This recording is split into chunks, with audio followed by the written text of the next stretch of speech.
kind of hiking up here.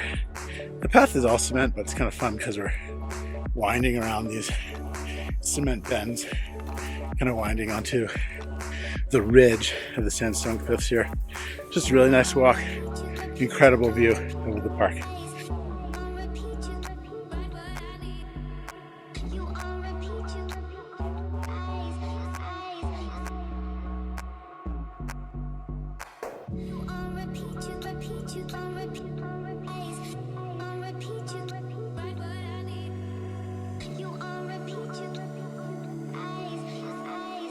Yo, this is Ben Cubbage from Elevated Trips, and today we're at the Yunnan.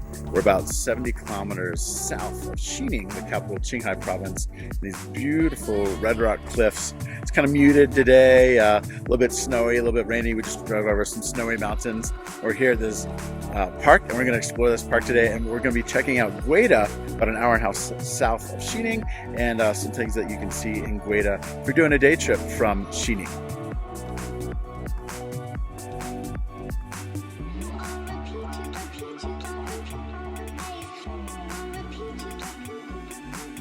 Because we're at such a high altitude here in Qīnghǎi province, about 2,500 meters, a little bit higher than Denver, Colorado. You can see it's just kind of deserty out here. It's really a high, dry, cold plateau, -20, -15 Celsius here in the winter, well below freezing, and then summers are quite springy. In fact, Xining, an hour and a half from here, is called the summer capital of China, meaning it's like a really nice place to get cool in the summer when all the other cities like Beijing and Shanghai are over 40 degrees Celsius or over 100 degrees Fahrenheit. This is a nice place to cool off in the summer, so definitely a great place to check out. Over 300 days of sunshine here, so this is a rare day of cloudiness, but you can imagine the sun gets really, really bright here in the high altitudes, and there's not much vegetation except for a few little plants that kind of hang on in the desert scrub.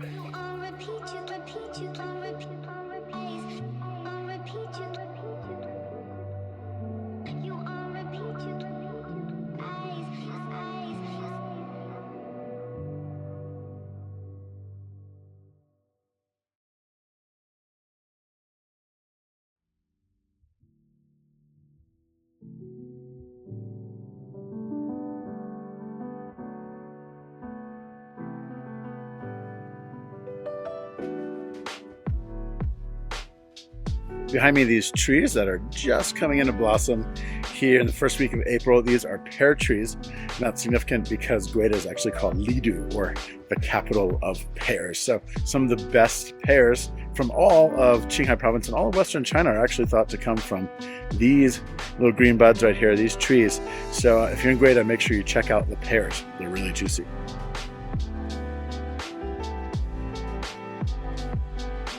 Already 10 minutes in the park here, and you can already see amazing colors in these mountains here. Reds from iron, and then of course the greens, which would come from copper. So there's purples, greens, yellows, lots of colors here. Some people even call these the Rainbow Mountains. So the first 10 minutes here, you walk about 400 meters, just kind of through a paved path, through these gates. You pay your entrance fee, and then once you pass through these gates, we're going to jump on a little park golf cart, and the golf cart's going to kind of drive us through the mountains. So we're definitely not in like wild wilderness, we're not backpacking, but you know, it's a pretty classic Chinese national park. Definitely worth it to be here for the red rock formations.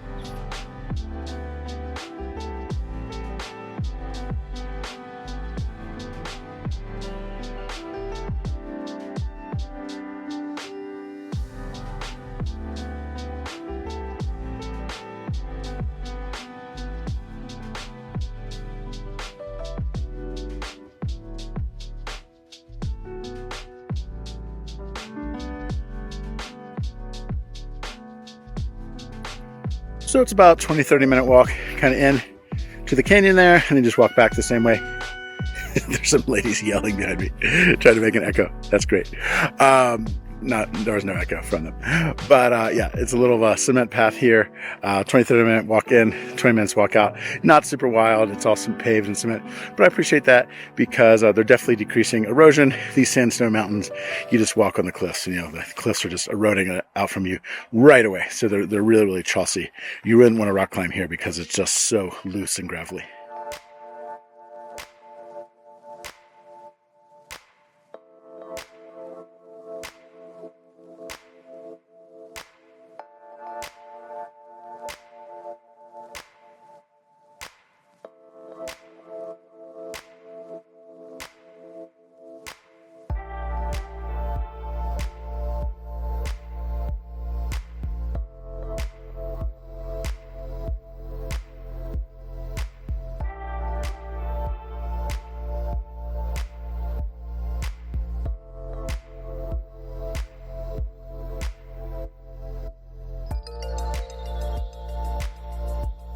So the tour kind of starts and finishes with this museum thing. It's kind of interesting. You can spend 5 minutes in the museum, but the real highlight here is the geography.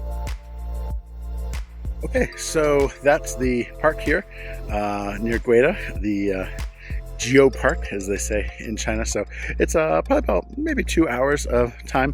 Not a huge park, definitely not as big as the Grand Canyon, but the features are nice, and you have some features as you would see kind of in the bottom of the Grand Canyon, some similar sandstone cliffs. So definitely worth a day trip. Rent a car from Xinjiang, or we're also happy to guide you out here to see this beautiful Geo Park in Guida.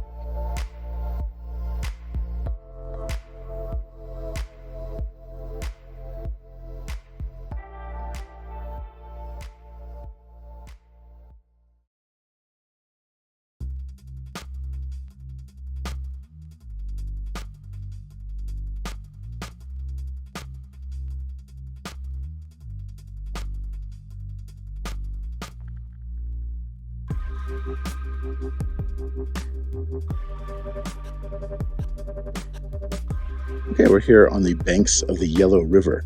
Qīnghǎi province is the source of the Yellow River, as well as the Mekong and the Yangtze River. And we're here just about 500 kilometers down from the source of the Yellow River in Guida.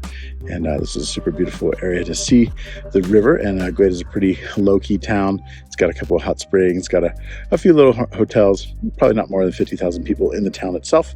But we're here to see the Yellow River, and we're going to fly our drone right now. And it should be fun to see the Yellow River.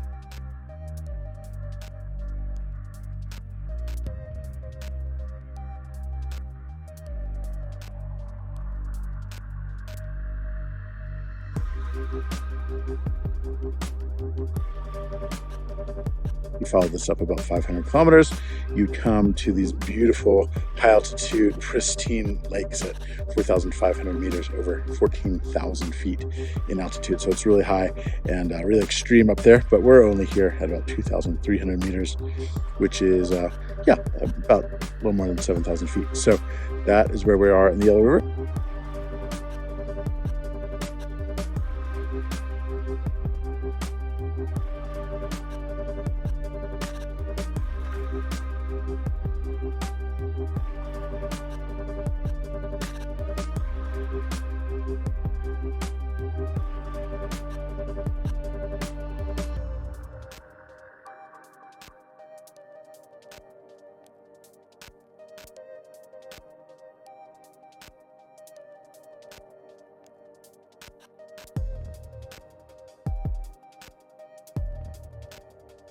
Yeah, I'm sitting in this little kind of Ferris wheel kind of situation here. It's kind of, they've turned the banks of the Yellow River into this kind of amusement park. It's quite cheesily done. There's no one here in April. It's totally abandoned. It's like kind of a weirdly, eerily abandoned amusement park here. I'm sitting in these little kids' cars.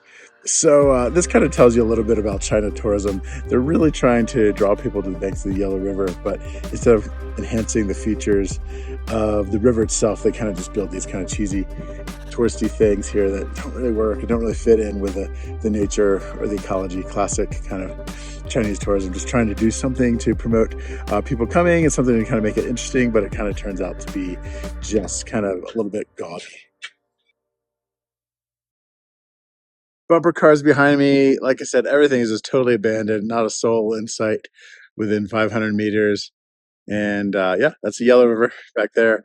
And then they attempted to kind of create this little coffee shop kind of thing out of cargo crates and kind of a little pseudo glamping experience. You can see it's all kind of a failed experiment at tourism. Of course, it is in the low season, but in the summer, probably Chinese tourists do come out here and use this stuff. But it is definitely a little bit different than, how do we preserve nature through a national park in America?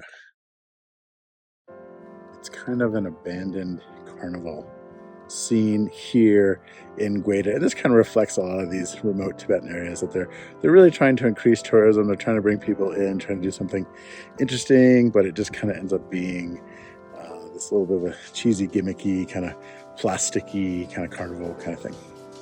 Behind me, bikes that you can rent. These are little 4-person bikes, which are kind of cute. It's kind of a good idea, but sadly, the only place to really ride them is this little parking lot around me, so it's not a great place to ride on. But I guess the idea is you can ride these little 4-person bikes along the Yellow River and kind of experience a little bit of the Yellow River through the bike.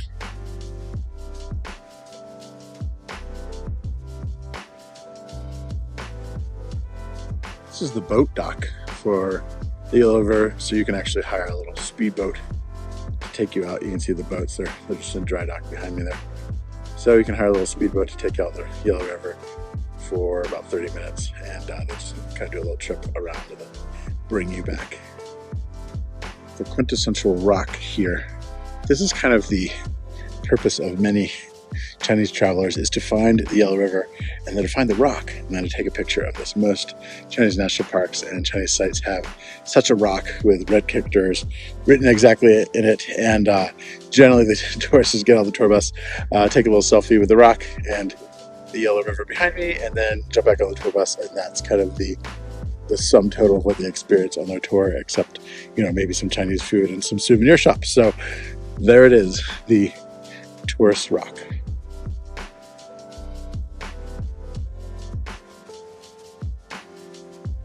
Behind me is just another site that just kind of confirms the eeriness and abandonedness of this whole Yellow River Park. It's a boat, a tour cruise boat that takes Chinese tourists out onto the Yellow River as they do a little day cruise. But the whole thing has been like looted, broken windows. It's just like docked up here in the mud in the middle of nowhere, kind of in this like side alley next to Yellow River. So it's quite weird. But anyway, so this is the boat. I'm not sure if they plan to use it or not, or if it's retired forever, but it's been totally broken into. All the windows are totally crashed through, and yeah, kind of just a piece of junk.